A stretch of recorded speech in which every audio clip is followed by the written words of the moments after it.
세계적인 코미디언 찰리 채플린이 이런 말을 했습니다. 인생을 가까이서 보면 비극이고 멀리서 보면 희극이다.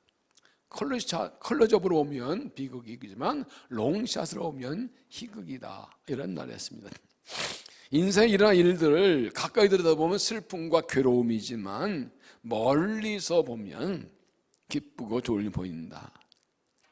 인생 겪는 일들이 하나하나가 힘들고 어려운 일들이지만 인생 전체를 보면 이해되는 경우가 많다는 것입니다. 어떻습니까? 우리가 인생을 살아가는 관점과 자세가 참 중요한데 여러분은 인생을 어떻게 사십니까? 일하는 사건 하나 보고 힘들다, 어렵다, 괴롭다 그러고 살아가십니까? 좀 멀리 좀 보고 전체를 볼 수 있겠습니까? 그리스도인들은 여기서 한 걸음 더 나가야 됩니다. 인생은 사람의 눈으로 보면 비극이지만 하나님의 눈으로 보면 희극이다. 우리는 우리 인생의 하나님의 뜻을 다 알지 못합니다. 나밖에 생각할지 모르고 오늘밖에 모릅니다. 그렇기 때문에 우리의 관점 보면 다 힘들고 어렵고 괴롭고 슬프고 절망도 이르진다. 그러나 하나님 관점 인생을 보면 오늘 슬프고 괴로운 일도 내일은 기쁘고 즐거운 일이 됩니다. 오늘 이런 일을 이해하소서 울고 불고 별거 아닌 일에 흔들리고 짜증내고 그러지만 하나님의 눈으로 보면 달라집니다. 우리의 삶은 하나님의 선하신 계획 속에 있습니다. 전능한 하나님의 손에 우리의 삶이 있습니다. 그렇기 때문에 하나님 붙들고 바라보면 하나님께서 실패도 성공으로, 슬픔도 기쁨으로, 비극도 희극으로 바꿔주십니다. 오늘 고통 동에서 하나님의 뜻이 이루어지고 약속이 이루어지는 것입니다. 요셉의 생애를 볼 때 이런 것을 알게 됩니다. 요셉의 생에 이러한 일들은 다 비극이고 고난이었습니다. 실패하고 절망이었습니다. 그러나 이 요셉의 인생 전체를 보면 그 모든 것들이 축복과 승리의 밑거름이었고 결국 승리와 축복으로 끝난 것을 보게 됩니다. 하나님께서 그의 꿈을 주시고 꿈을 이루시도록 훈련하고 연단하시고 그리고 그 약속과 꿈을 이루어 주시고 그를 통해서 하나님의 뜻을 이루어 가셨습니다. 이 창세기에 아브라함에 대한 이야기 말고는 요셉 이야기가 가장 길게 기록되어 있습니다. 이렇게 자세히 길게 기록하신 이유는 하나님께서 요셉의 생애를 통해서 하나님 관점으로 인생을 보는 법을 배우라는 겁니다. 하나님이 어떻게 일하신가를 볼 수 있는 그 눈을 가지라는 것입니다. 하나님께서 아브라함을 택하시고 그에게 약속을 주셨습니다. 내가 내게 복을 주고 너는 복이 될 것이고 내 자손들 복을 주겠다. 너를 통해 만민이 복을 받을 것이라. 그 복이 약속이 아브라함에서 이삭으로 이삭에서 야곱으로 이루어져서 12아들이 되었습니다. 요셉 때에 이제 창세기 15장에 하나님께서 내 자손이 이방 나라에 가서 4대 고생하다 돌아오는 약속대로 요셉 때 애굽에 들어가서 번성돼서 돌아오게 됩니다. 철저히 하나님의 계획 속에 지금 이루어져 있습니다. 요셉은 자기 인생이지만 딱 잘알고 있지만 이것은 요셉의 인생 전체였고 하나님의 역사하심의 흐름 속에 있다는 것을 우리가 볼 수 있어야 됩니다. 그렇다면 하나님은 지금 어떻게 일하고 계시는가? 하나님 내 인생 동안 무엇을 하고 계시는가 하는 것을 볼 수 있어야 됩니다. 오늘 말씀은 요셉의 인생에서 아주 가장 극적인 순간입니다. 하나님 꿈이 이루어지는 그런 순간입니다. 바로 왕이 꿈을 꾸었습니다. 그 꿈이 무엇인지 모릅니다. 애굽의 박사들 풀지 못할 때 실마돈 왕정이 자기가 감옥에 있을 때 요셉이 꿈을 해석한 것을 기억해내고 바로에게 말합니다. 내가 감옥에 있을 때 그 사람이 있습니다. 그래서 불려 나와서 바로의 꿈을 듣고 꿈을 해석해 줍니다. 그리고 그 문제 해결 방법 알려줍니다. 그리고 즉시 그 자리에서 애굽의 총리로 발탁이 됩니다. 애굽에 잡힌 노예이고 감옥에 갇힌 죄수시면 갑자기 1인지야 만인지상 바로 말하죠. 나 외에는 너무 높은 자가 없다. 2인자의 자리에 확 올라갑니다. 하나님이 주신 꿈이 13년 만에 이루어지게 됩니다. 오늘 말씀의 제목을 하나님의 감동된 사람이라고 하는데 38절에 이렇게 바로 말합니다. 요셉이 꿈을 해석하고 모든 것을 말한 후에 바로의 반응이 이것입니다.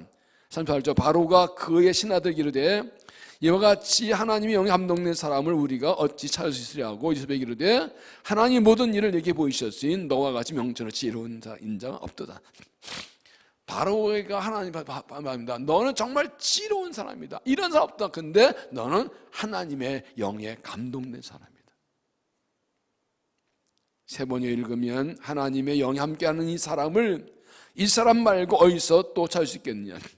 바로는 이 요셉이 꿈을 해석하고 놀랍고 그 이 문제를 해결하는 방법을 통해서 이건 기가 막힌 지혜다. 근데 이런 지혜는 하나님의 영이 감동된 아니면 맛도 없는 거다. 이방인 바로가 여호와를 믿지 않는 이방인의 왕이 요셉이 하나님 믿는 사람이라는 것을 알고 네 하나님이 너에게 말씀하셨다. 하나님을 감동된 사람이라고 그를 인정합니다. 무엇을 우리가 봐야 되는가 하면 하나님께서 꿈과 비전을 주신 사람에게는 하나님의 영을 부어주신다는 것입니다. 그래서 그 꿈과 비전을 이루게 해주십니다. 하나님 또 그 섭리를 이루시가 될 때에 하나님이 부르신 꿈과 비전 사명 주신 사람에게 하나님의 영을 주셔서 그 꿈을 이루게 해주시는 것입니다. 에스겔 36장에 보면 하나님께 이스라엘 백성을 돌아오게 하신 약속을 주시고 그리고 말씀하셨죠. 또 새 영을 너희에게 두고 새 마음을 너희에게 주되 너 내 영을 너 속에 두어 너희로 내 일을 행하게 하리니. 그리고 37장에서 하나님의 생기로 마른 뼈들을 살려내시죠. 사도행 1장 8절에도 예수님이 시도 말씀하시고 어제 성령이 말씀하시며 너희가 권능받고 예수님과 온유다와 사만 땅가지로 내 증인되리라. 택하고 부르신 자에게 하나님이 영을 주셔서 그 삶을 감당하게 하셨다는 것이죠. 그래서 하나님의 감동된 사람은 다른 말로 신약의 영어로 하면 성령의 사람입니다.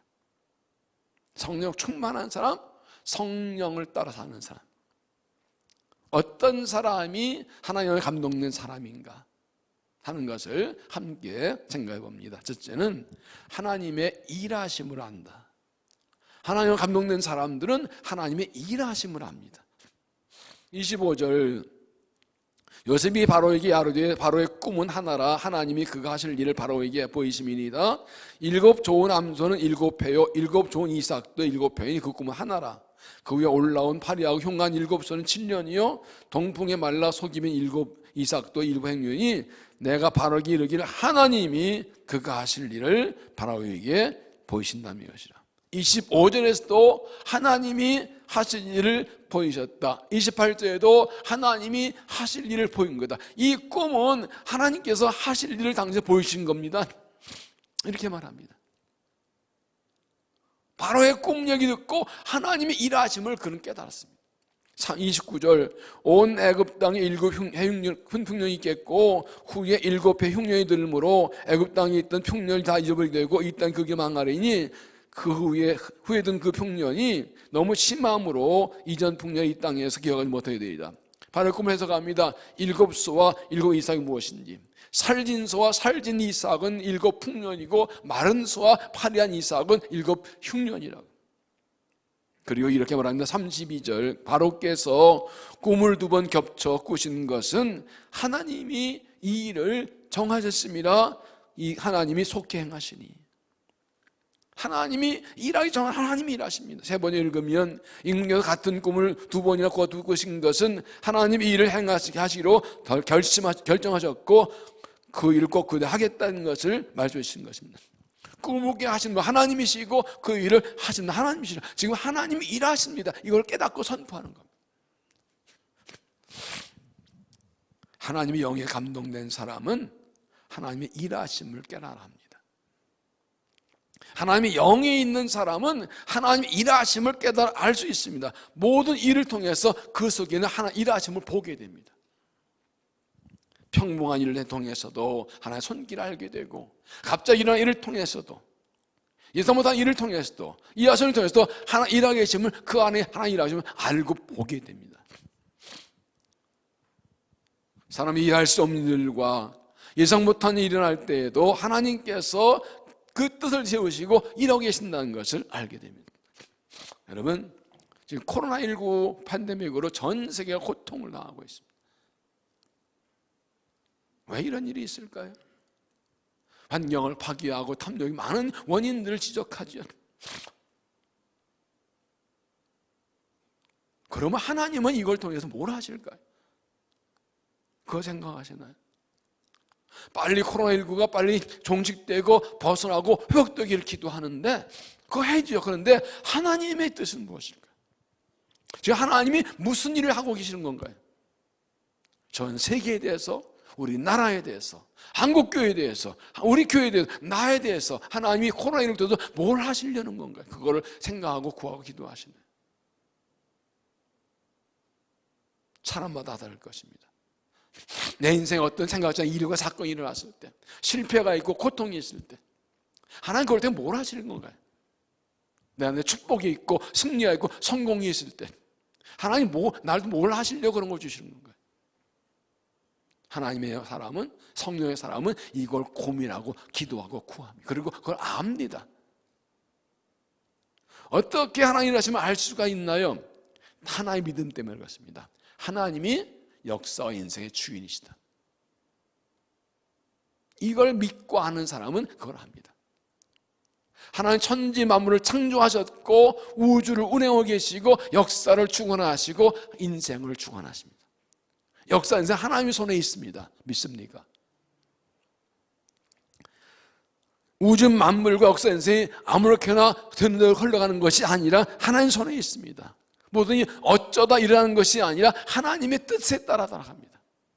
하나님의 일하시고 있는 겁니다. 지금 우주 만물도 역사도 내 인생도 마찬가지입니다. 이것을 알고 믿는 사람은 주시합니다. 하나님이 어떤 일을 하시는가 주시하고 구하고 그러면 깨달아 알게 됩니다. 이게 예수 믿는 사람과 하는 게 다른 거예요. 똑같이 어려운 일 겪고 고난 겪을 때 하나님이 살려주세요, 도와주세요, 구원해 주세요. 그거 기도하죠. 그러나 우리가 생각해서 하나님이 뭘 하고 계시나? 하나님 어떤 일을 하고 계시나? 그것을 깨달아 알 수 있어야 됩니다. 이게 다른 말로 하면 하나님이 일하시 안다는 것은 언제나 하나님께 초점 맞추고 산다는 겁니다. 하나님을 갖는 사람은 하나님께 관심, 하나님은 뭘 말씀하시나, 하나님은 뭘 원하시나, 하나님은 뭘 감화하시나, 항상 하나님께 관심을 가지고 있어요. 어떻게 고난 벗어날까, 어떻게 돈을 많이 벌까, 어떻게 출세할까, 어떻게 성공할까, 승리할까, 이것을 생각하지 않고 하나님이 나에게 내게 뭘 하시나, 하나님이 교회, 우리 교회에, 우리 가정에, 우리 민족에 여기서 뭘 원하시나, 하나님 어디로 인생을 인도하시고 어디로 역사를 이끌고 가시고 그걸 초점 맞추고 이 하나님의 움직임 일하심에 민감하게, 영적 민감성이에요. 성령의 사람이라 영적 민감성이 있는 사람이에요. 이건 모르고 살아가면 하나의 뜻 안 맞으면 아무것도 다 되는 게 없어요. 그래서 하나님 영의 인도함 받는 사람은 평범한 일과 단순한 성공 그냥 지나치지 않고 민감하게 봅니다. 하나님이 뭘 원하시나, 어떤 일을 하시나. 이것 때문에 말씀도 연구하고 기도도 하고 못 부딪히는 거예요. 이거 알려달라고 구한 자에게 알려주시죠. 하나님 일하심에 관심 없는 사람들은 구하지 않으니까 알려주지 않으세요. 그냥 그 살아가는 거예요. 이것은 엄청난 차이가 있어요. 사도행전 16장 보면 사도 바울이 제2차 선교 여행을 할 때에 그 가던 길이 막힌 경우가 있었습니다. 사도행전 16장을 보면 성령이 아시아에서 말씀을 전하지 못하게 하시거늘 그들이 부르기아와 갈라디아 땅으로 다녀가 모세 앞에 이르러 비두니아로 가고자 했을 때 예수 영이 허락하지 아니하시니라. 그가 선교 계획을 세우고 일정을 진행하는데 자꾸 막힙니다. 길이 자꾸 막힙니다. 그런데 바로 고백합니다. 성령이 막으셨다. 예수 영이 허락하지 않으셨다. 하나님의 일하시는 복 딱 깨달은 거예요. 성령께서 예수 영이 이걸 막으신다. 그리고 그 후에 어떤 일이 있습니까? 막연한 환상이 나오죠. 밤에 환상이 바울에게 보이니 마게도냐 사람 하나가 서서 그에게 청하여 이르되 마게도냐 건너와서 우리를 도우라 하거늘 바울이 환상을 보았을 때 우리가 곧 마게도냐에 떠나는 길을 힘써 이는 하나님이 사람들에게 복음을 전하고 우리를 부르신 일로 인정합니다. 길이 막혔다고 낙심하고 절망하는 것이 아니라 하나님의 성령이 일하신 걸 깨닫습니다. 환상 볼 때 하나님 인도할 깨닫고 그 길로 갑니다. 일하심을 따라갑니다. 것처럼 하나님의 영에 감동된 사람은 모든 일에서 하나님의 일하심을 구하고 깨달아 압니다. 성령의 사람은, 성령 충만한 사람은 하나님의 일하심에 민감합니다. 일이 잘 될 때도 하나님의 일하심을 구하고 일이 안 될 때도 하나님의 일하심을 찾습니다. 그리고 하나님을 깨닫습니다. 그리고 그때 내가 할 일을 합니다. 요한복음 6장에 보면 예수님께서 비스다 들판에서 기적을 행하시지요. 오병이어를 하시죠. 예수님께서 요한복음 6장 보면서 예수님께서 빌립에게 물으십니다. 이 많은 사람 어디서 먹이겠냐? 이렇게 말씀하시면 어떤 걸 알고 하십니다. 그래서 예수님께서는 먹일 거 계획하시고 믿음을 시험하시고 물으셨습니다. 그런데 이 말을 듣고 안드레가 툭 튀어나갑니다. 사람들 가운데서 어린 나이에 도시락 가져 예수님께 드립니다. 이거 되겠습니까? 왜 그랬을까요? 안드레는 예수님과 빌립의 대화를 들으면서 주님이 뭘 하신다는 걸 알았습니다. 그리고 자기 할 일을 찾아갑니다. 튀쳐나갑니다. 주님께서 이 많은 사람 들판에서 먹이려다는 걸 알았습니다. 그럼 내가 할 일이 무엇이냐? 주님 일할 거리를 찾아드려야지. 주님께서 그 없이도 하시겠지만 주님께 드리기 위해서 헌신을 찾아내서 물 다섯 떡들을 가득 그것 가지고 먹이셨던 거예요. 이게 성령의 사람이에요. 이 어려운 때에 하나님 무슨 일을 하시는가? 그럼 내가 뭘 해야 되겠나 지금? 요셉은 하나님의 꿈을 받고 팔려 나오고 또 감옥에 갇히고 그러다 갑자기 또 바로 앞에서 오고 그렇게 바로의 꿈을 들 때 딱 해서 하나님이 일하시는구나 지금. 그리고 자기 할 일을 합니다. 이 부분은 우리가 몸부림치며 기도하고 은혜를 구해야 돼요. 말씀 붙들고 기도할 때 하나님께서 깨닫게 하십니다. 지금 내가 할 일이 있어요. 하나님의 뜻을 이루시고 꿈을 이루시고 약속 이루실 때 지금 내가 할 일이 있어요. 그걸 딱 깨달아야 돼요. 그걸 하면 돼요. 잠언 16장 1절에 보면 마음의 경영은 사람에게 있어도 말의 응답은 여호와께서 나오느니라. 9절에도 사람이 마음으로 자기를 계획할지라도 그 걸음을 인도하시는 여호와시니라. 모든 일은 하나님 뜻대로 됩니다. 하나님 지금 일하고 계십니다. 코로나19로 인해서 일상생활도 가정생활도 사회생활도 신앙생활 많이 제한되었습니다. 두 종류의 사람들이 있습니다. 할 수 없다고 가만히 있는 사람하고 할 수 있는 걸 찾아 하는 사람하고. 어느 책이 그랬더라고요. 아무것도 하지 않으면 아무 일도 일어나지 않는다.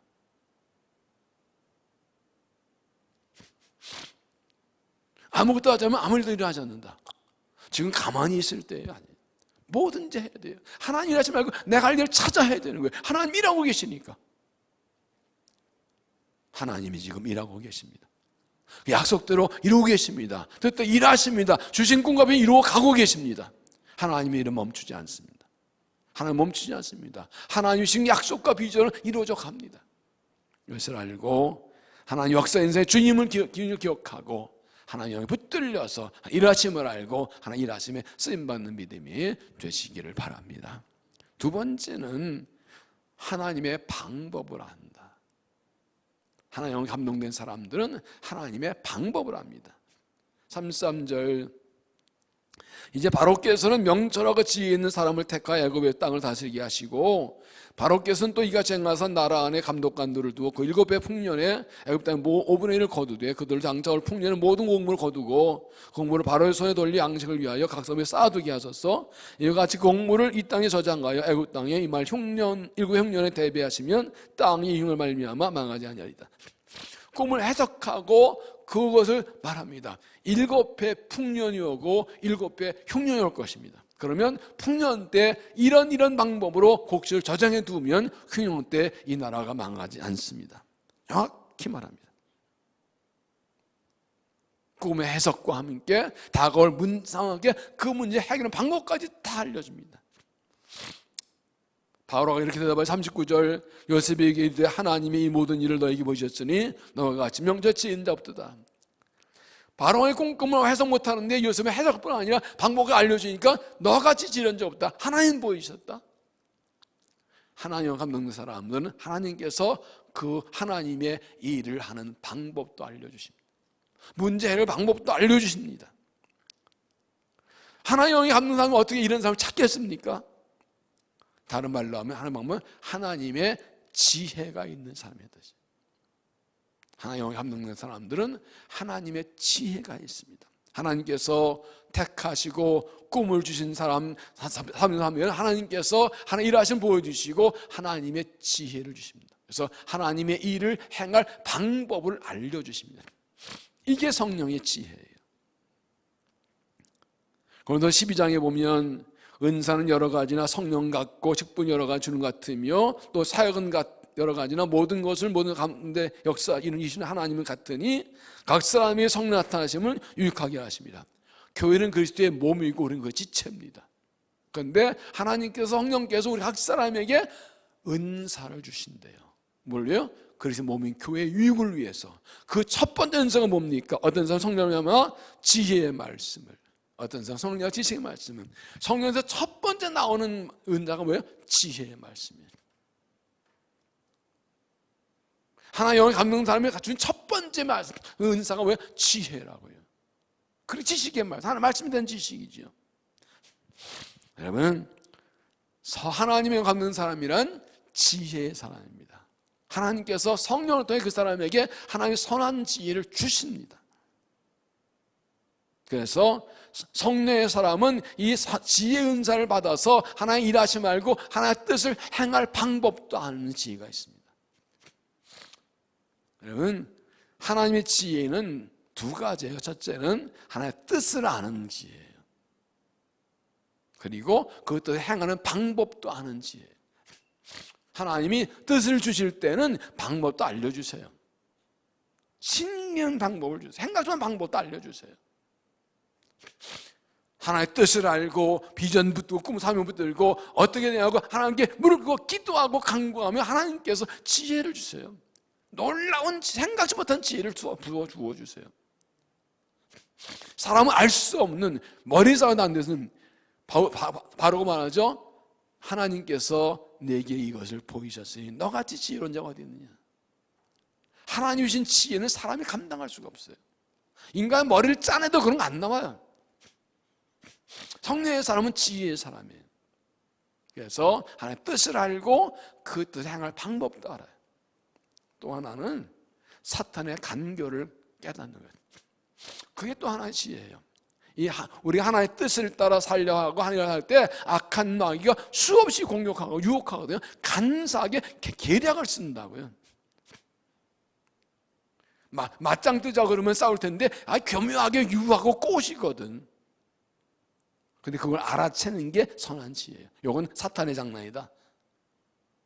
저 인간 나한테 왜 욕을 해? 나한테 왜 이래? 이럴 때 이건 마귀 장난. 이걸 딱 깨달아요, 성령 사람. 그리고 그 사탄의 간교한 계략을 벗어나고 피하고 이길 방법도 알아요.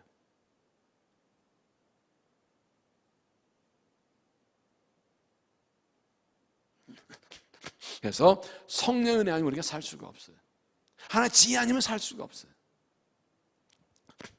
하나님의 지혜를 받는 안 받는 하늘과 땅의 차이예요.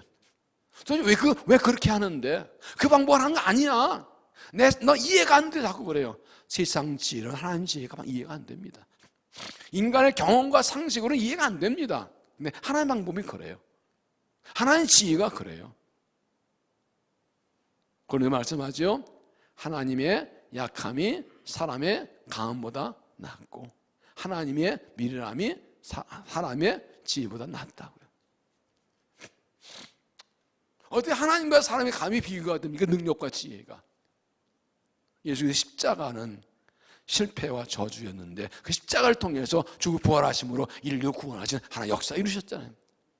미련하게 십자가 억울하게 매맞고 잡혀 죽어요. 미련하게. 그 바보 같은 일이에요. 그런데 그 방법을 하나님께서 우리를 구원하셨다. 죽으시고 부활하신 방법으로. 하나님 능력과 지혜가 같이 가는 거거든. 하나님의 성령의 사람은 하나님의 선한 지혜가 있어요. 이 말씀이 중요한 것은 우리가 하나님께 지혜를 구해야 된다고요. 세상이 하도 복잡해서요. 인간이 하도 간사하고 간악해서 사탄에게 간사해서요. 우리 하도 미련해서요. 정말 믿음 지키고 줘야하기 진짜 어려운데, 그러나 하나의 방법으로는 됩니다. 이게 인간의 방법으로는 답이 안 나와요. 길이 안 보여요. 근데 하나의 방법이 돼요. 하나님 지혜는 돼요. 그걸 알아, 그걸 받아야 돼요.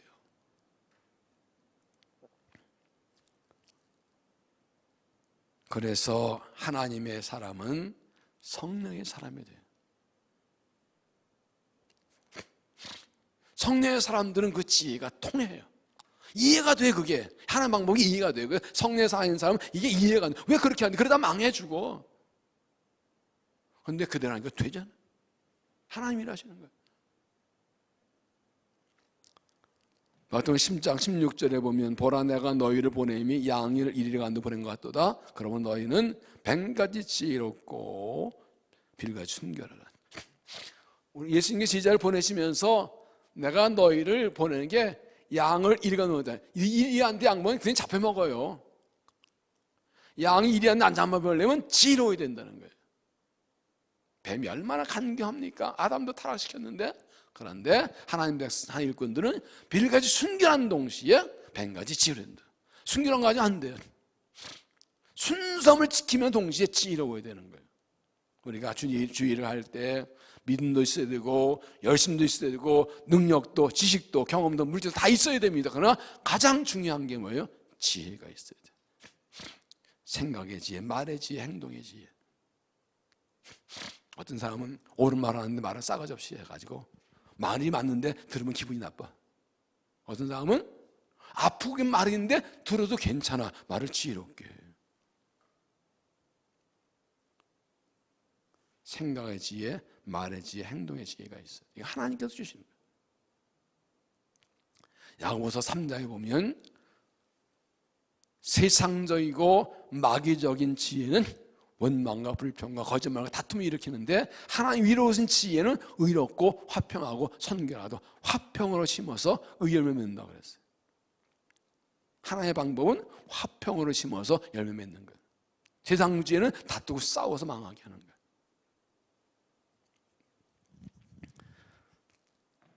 하나님께서 꿈과 비전을 주시고 삶을 주시는 그거 할 수 있는 능력도 주시고 방법도 알려주십니다. 그리고 하나님의 일은 하나님 방법을 해야 되는 거예요. 요셉이 하나님께 꿈을 받고 그 꿈을 붙들고 계시던 하나님께서 때가 되자 일하심을 보여주시고 방법도 알려주셨습니다.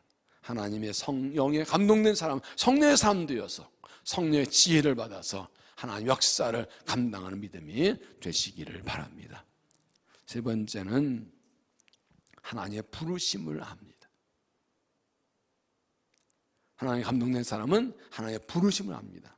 34절 다시 보면 바로께서는 또 이같이 행하사 나라 안에 감독관들을 두어고 7의 풍년에 애굽 땅의 5분의 1을 거두되 그들 장차 올 풍년의 모든 곡물을 거두고 그 곡물들을 바로의 손에 들려 양식을 위하여 각 성을 싸우게 하소서. 이와 같이 그 곡물을 이 땅에 저장하여 애굽 땅이 말 형년에 대비하심 땅이 잉여 말미암아 망하지 아니리다.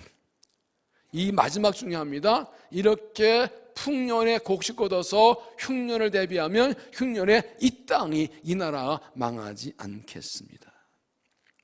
36절을 세 번을 읽으면 이 먹거리는 이집 땅에서 7해 동안 이어갈 흉년에 대비해서 그때 이 나라 사람이 먹을 수 있도록 갈무리해야 됩니다. 그렇게 하면 이 기근이 이 나라를 망하게 하지 말 것입니다.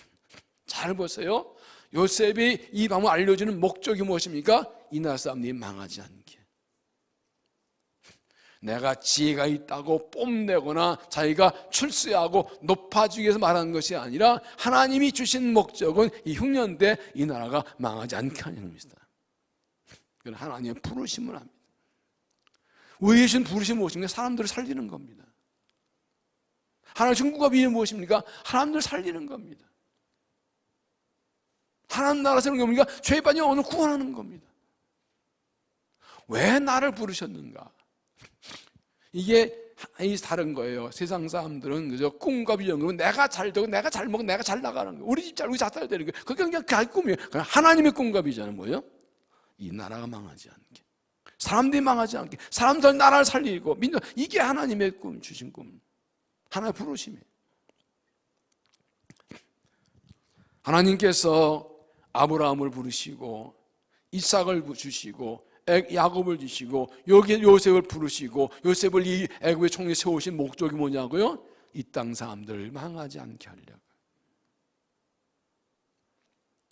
하나 영의 감동된 사람은 하나 부르심을 합니다. 왜 나를 택하 부르셨는지, 왜 나를 예수 믿게 하시고, 왜 나의 직분 주시고, 왜 3년째 그 목적을 압니다. 그걸 따라 살아갑니다.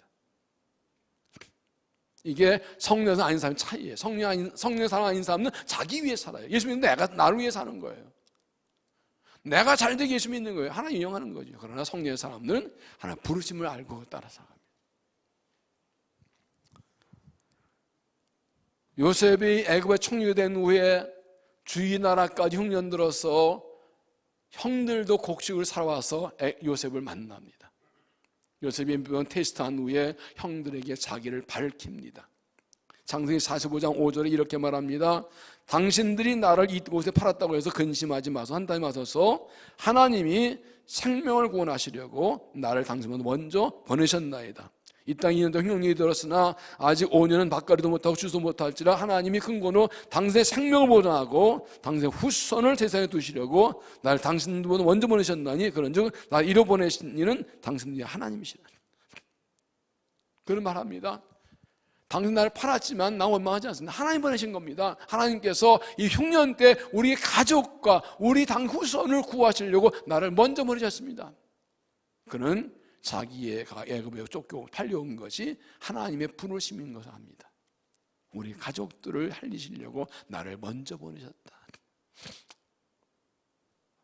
더 크게 말합니다.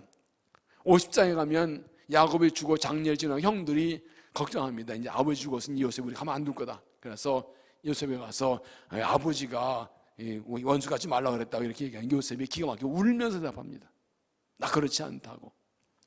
50장 19절 보면 요셉이 그들에게 이르되 두려워하지 마소서 내가 하나님 대신하니까 당신들은 나를 해하려 했으나 하나님은 그것을 선으로 바꾸사 오늘과 같이 많은 백성의 생명을 구원하게 하셨나니 당신 두려워하지 마소서 내가 당신과 당신의 자녀를 기르다 하고 그들 강말로 위로하였더라.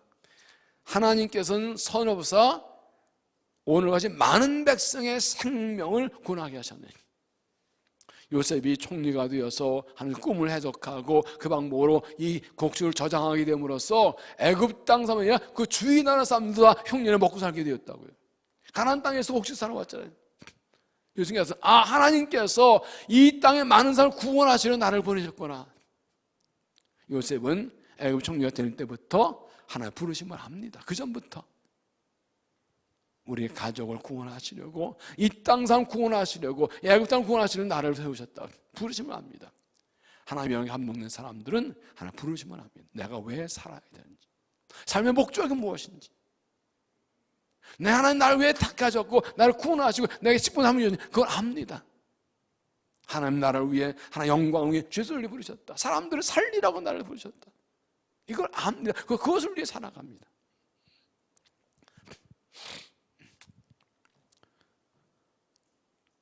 그래서 하나님의 감동된 사람은 하나님의 부르심 따라 사서 나의 육보다 하나님의 유익을, 나의 영광보다 하나님의 영광을 위해 살아갑니다. 사도행 20장 20절에 사도 바울이 유명한 고백이 있지요. 보라 이제 나는 성령에 매여 예루살렘으로 가는데 거기서 무신을 당한지 알지 못하노라. 오직 성령의 각성에서 내게 증언하여 혈박과 환난이 나를 기다린다 하시나 내가 달려갈 길과 주 예수께 받은 사명 곧 하나 은혜의 복음을 증언하기를 마치려면은 나의 생명조차 조금도 귀한 것을 여기지 아니하노라. 바울이 3차 여행을 마치고 어디서 올라갑니다. 근데 성령 가는 곳마다 가면 잡힌다, 고통당한다고 몇 번 예언해 주셨습니다. 알지만 갑니다. 나는 성령에 매여서 간다. 성령의 삶의 뜻이죠. 나는 성령에 매여 올라간다. 지금 성령께서 가는 곳 환난이 있다 하지만 나는 성령에 매여서 복음을 위해 간다. 나를 부르신 사명을 하기 때문에 고난이 있어도 나는 그 사명을 위해서 올라가겠다.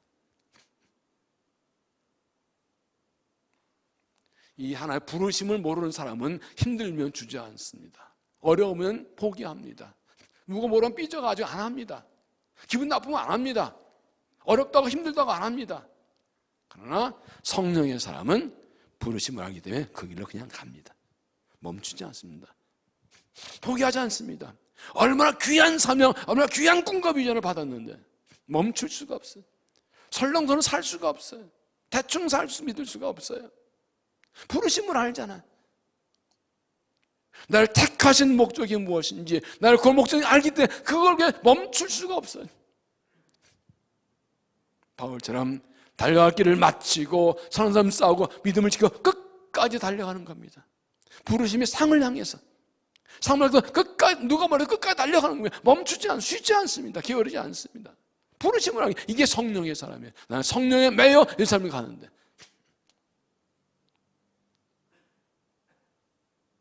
작은 일 때문에, 말 한마디 때문에, 어떤 어려움 때문에 믿음의 길, 사명의 길 멈춘다면 과연 하나님의 영예인 사람일까? 성령에 붙들면 멈출 수가 없어요. 각오한 것을 내가 결정하지 않아요. 성령이 끌려가는 거예요. 하고 안 하고 내가 결정하지 않아요. 이걸 한다 안 한다 결정은 벌써 내가 주인인 거예요. 성령이 하나님 주인이 아닌 거예요. 성령의 사람은 그럴 수 없어요. 성령이 하라지면 하는 거예요. 가라지면 가만히 있을 수가 없어요. 육은 가만히 가두고 싶은데 영이 가만히 못 있어요. 인간적으로는 하기 싫은데 성령이 하라고 그러시니까 안 갈 수 없어요. 힘들어 가는 거예요. 그리고 그렇게 하나 부르심 따라 갈 때 거기에 진짜 만족과 기쁨이 있어요. 힘들어서 괴로워서 약 올라 기분 나빠서 안 하면 편할 것 같은데 성령의 사람은 안 하고 있으면 그거 못 견뎌요. 답답하고 불안해서. 힘들어서 나와서 하나님의 일에 헌신하는 게 이 영이 만족하지. 그게 사명의 사람이에요. 견딜 수 없어요. 성령께서 끌어내시는데 이게 하나의 영이 감동된 사람이에요.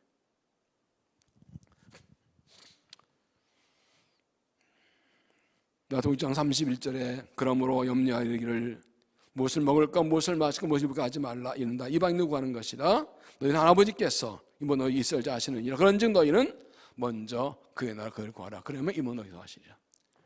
인생 살기가 힘들어서 걱정하고 염려할 일이 많아요.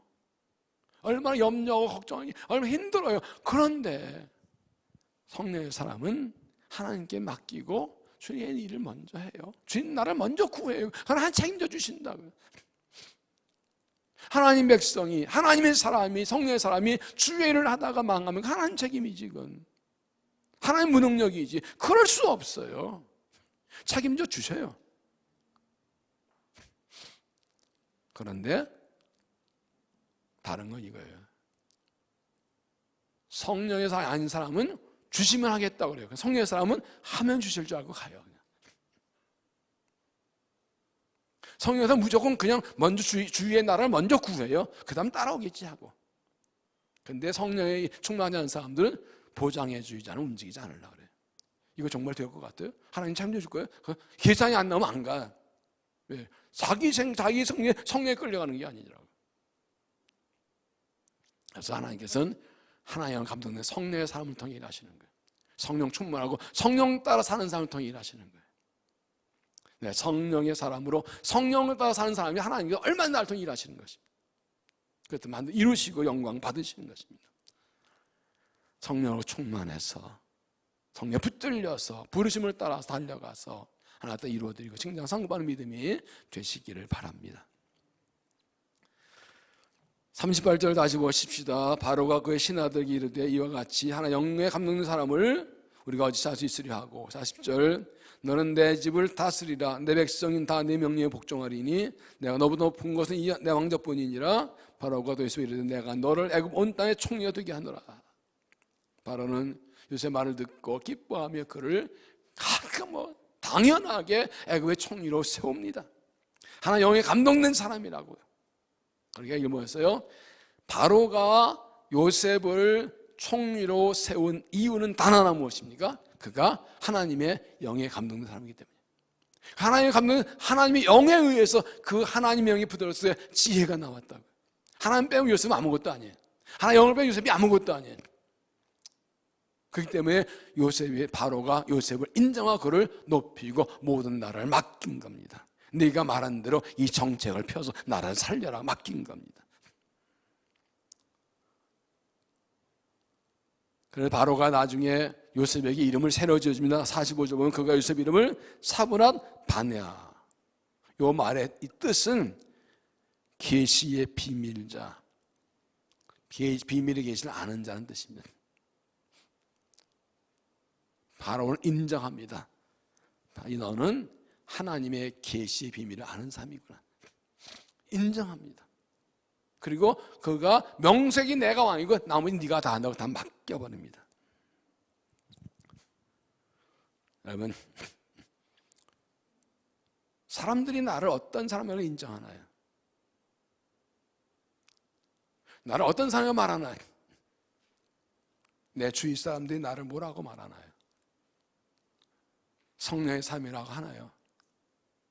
우리 가족들이, 우리 아빠는 하나님 감동 삶이라고 하나요? 우리 엄마는 성령의 삶이라고 하나요? 아니, 안 믿는 사람들이 나를 보고 저 사람은 하나님 영에 있는 사람이야 라고 말하나요? 니네나 똑같이 뭐 그러나요? 뭔가 당신은 우리하고 다른 게 있는데 지혜가 있고 능력이 있네. 역시 하나님 믿는 사람인 것 같아. 바로는 하나님 모르고 안 믿는 이방인입니다. 최강대국 왕입니다. 그 당시 히브리 민족 야훼시는 히브리 민족 조그만 민족입니다. 그런데 나는 하나님의 감동자며 인정하고 세웁니다. 하나님의 감동 사람이 이보다 더 지혜로울 수 있을까요? 오늘 필요한 사람은 이런 사람입니다. 이 어려운 때에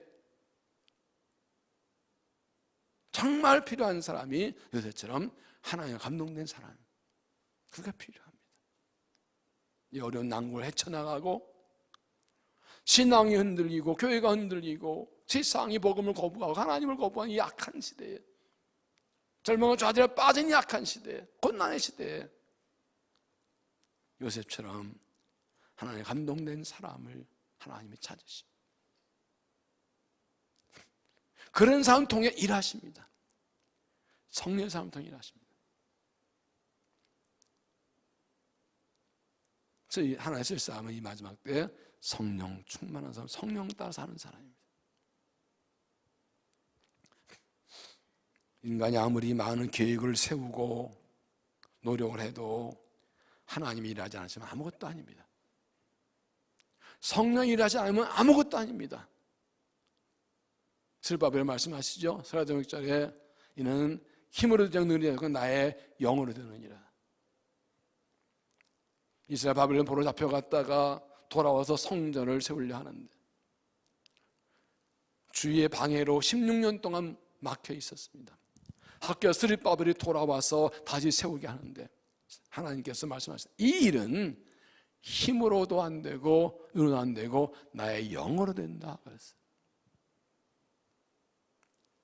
그러면서 스룹바벨에 하나의 영을 주셨다 그랬어요. 복음도 마찬가지입니다. 베드로와 제자들, 무식한 어부들, 저 이 서민지대, 이 우범지대 갈릴리 출신들 내설 거 없습니다. 자기들도 압니다. 그때 예수님께 돌아가시면서 다 도망가 버렸습니다. 그러나 그들 불러 모으시고 어떻게 성령을 주십니다. 그리고 그들을 통해서 일하셨습니다. 복음의 역사는 성령의 역사입니다. 계속 기도하는 겁니다. 하나님 성령을 부어주세요. 다시 성령 충만케 해주세요. 성령의 사람들을 세워주세요. 이거 계속 기도합니다. 살아갈수록 믿어가 목회할수록 처절하게 느끼는 게 저예요. 하나님의 성령의 역사는 안 되는 게 없어요.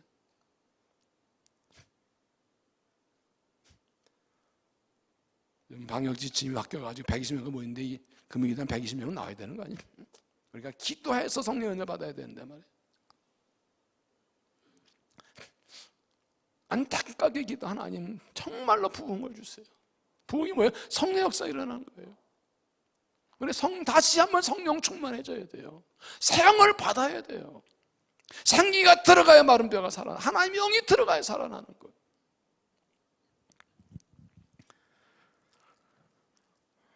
요셉은 어떻게 하나님의 영이 감동된 사람이 되었나요? 우리가 어떻게 하나님의 영이 감동된 사람이 될까요? 요셉은 네 가지가 있습니다. 하나는 하나님을 바라보라. 항상 하나님 바라보라. 그런 많은 고난과 역경과 실패 가운데도 하나님만 바라보고 절대 이 시선을 놓치지 않습니다.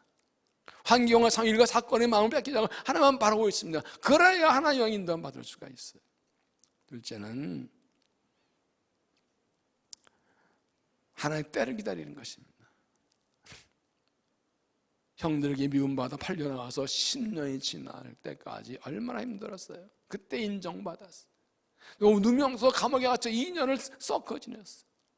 그때도 그냥 그래도 끝까지 실망하지 하나님 꿈 붙들고 하나님 때를 기다립니다. 세 번째는 자신을 깨끗하게 하는 겁니다. 주인의 아내 유혹을 받을 때 하나님의 죄를 지었다고 철저하게 내가 욕먹고 우두명 써도 죄인 안 진다고 깨끗하게 지킵니다. 하나님께서 깨끗한 사람을 찾아 쓰십니다. 지상 흐름 따라가지 않고 깨끗하게 마음과 영혼의 삶을 지켜야 됩니다. 그리고 오늘의 삶에 최선을 다합니다. 요셉이 10년 만에 가정 종화된 것은 그가 주성에 최선을 다하기 때문에 하나님께서 형통케 하시고 은혜를 주신 것입니다. 감옥에서도 열심히 일해서 인정받고 하나님 형통케 하셨습니다. 요셉이 게을렀으면 하나님이 형통케 하실 수가 없어요. 이 네 가지가 요셉이 하나님 남은 삶을 보여주는 겁니다. 그걸 이방인이 말합니다. 이 네 가지 유혹하면 하나입니다. 하나님과 동행하는 삶. 하나님 동행하는 삶. 하나님의 영의 사람은 하나님과 동행하는 사람이에요. 다른 말로 성령의 사람은 성령을 따라 사는 사람입니다. 하나님 동행하는 사람은 성령을 따라 사는 사람입니다.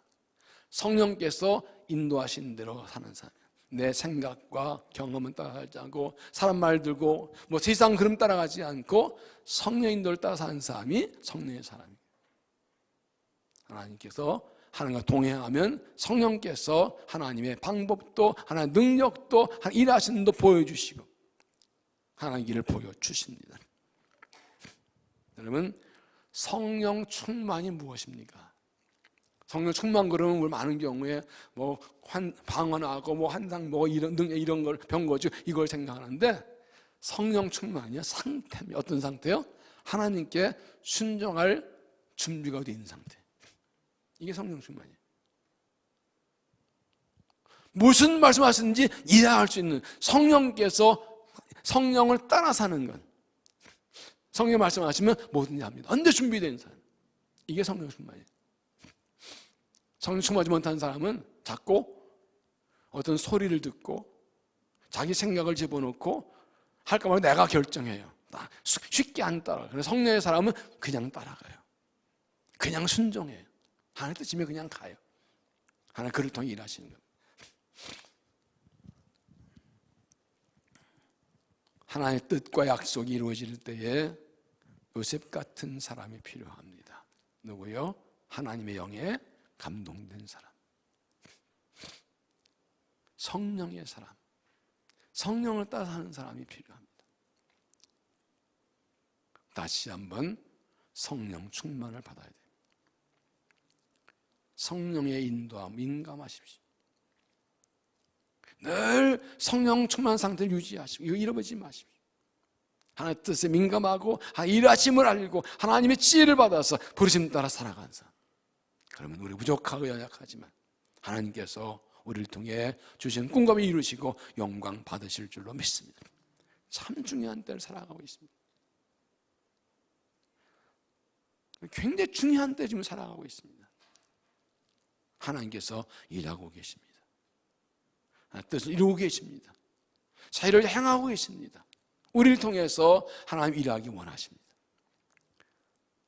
하나님 감동된 사람 되어서 하나님의 마음을 알고 하나님의 뜻을 알고 주신 지혜와 능력 받아서 하나님께서 이루어드리는 쓰임받고 칭찬만 이군 될 수 있기를 주의 이름으로 축원합니다. 기도하겠습니다.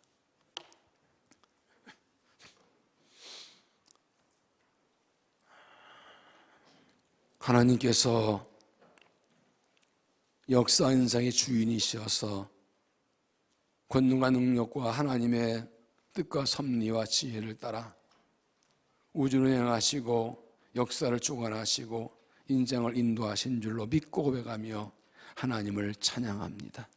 하나님 때가 되었을 때에 하나님께서 꿈과 비전 주신 사람들에게 은혜 주시어서 그 삶을 감당케 하시는 것을 믿으며 은총을 간구합니다. 하나님, 요셉처럼 하나님 영에 감동된 사람이라고 사람들 인정받고 존경 높임받는 하나님 쓰시는 사람들이 되게 하여 주시옵소서. 다시 성령으로 충만하게 주시어서 하나님 일하심을 알게 하여 주옵시고, 주의 은혜 구할 때 고난과 절망의 때라도 하나님 일하심을 볼 수 있도록 가르쳐 주시고 드러내시고 알려주시고 할 일을 가르쳐 주시옵소서. 하나님의 방법을 알려주옵소서. 하나님의 지혜를 우리에게 부어 주시옵소서. 세상은 알 수도 없는, 하나님의 감동 아니면 알 수도 없는 하나님의 지혜를 주셔서 모든 사람들에게서 하나님의 사람이라고 인정받고 하나님의 방법으로 주의 뜻을 행할 수 있도록 우리를 사용하시고 날마다 새 은혜를, 성령의 지혜를 부어 주시옵소서. 부르심을 따라 살고 합니다. 세상 소리 따라 하지 않고 내 욕심 가지 않고 하나님 타고 부르신 그 사명을 따라서 성령에 붙들려 달려가게 하시어서 하나님 뜻 이루어지는 삶을 살아가도록 우리를 사용하여 주옵소서. 하나님의 뜻을 더 부른다는 하나님께서 은혜 능력 주시고 감당케 하시고 영광 받으실 줄로 믿습니다. 하나님, 어려운 때를 살아갈 때에 다시 한번 우리가 성령으로 충만하여 하나님 비전과 꿈을 붙들고 성령 붙들고 성령에서 일어나서 이 마지막 때 이룰 수 있음 받도록 온 교회를 축복하시고 성령의 새 은혜를 부어 주시옵소서. 이번도 만나주시고 은혜 부어 주실 줄로 믿사옵고 예수님의 이름으로 간절히 기도하옵나이다. 아멘.